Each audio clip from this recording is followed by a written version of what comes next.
Add one out. Find the odd one out.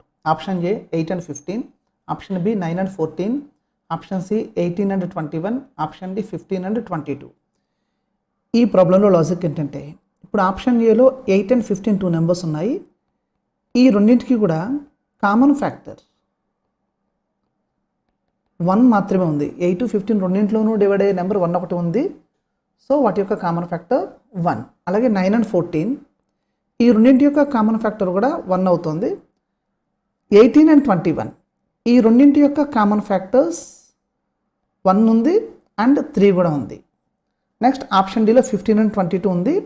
ఈ రెండింటి యొక్క కామన్ ఫ్యాక్టర్ 1 మాత్రమే ఉంది. 2 నెంబర్స్కి కామన్ ఫ్యాక్టర్ 1 మాత్రమే ఉంటే ఆ 2 నెంబర్స్ మనం కోప్రైమ్స్ అంటాము. అంటే ఆప్షన్ ఏ, బి అండ్ డేలలో ఉన్న 2 నెంబర్స్ కోప్రైమ్స్, ఆప్షన్ సిలో ఉన్న 2 నెంబర్స్ కోప్రైమ్స్ కాదు. So option C odd one out.